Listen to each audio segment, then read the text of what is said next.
ಬಳಪ ಹಿಡಿದ ಭಗವಂತ ಇರುತ್ತಾನೆ ನಮ ಸುತ್ತ ಅವತಾರ ನಾನಾ ರೂಪವೋ ನಮ್ಮೆಲ್ಲ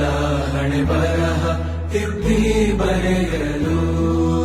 ಕತ್ತಲೆಯಿಂದ ಬಂತ ನಮ್ಮ ಕೈಯ ಹಿಡಿಯುತ್ತ ಕರೆದೊಯ್ದ ಬೆಳಕು ತೋರಲು ನಯವಾಗಿ ಗದರೋದು ನಮ್ಮ ಬೆಳೆಸಲು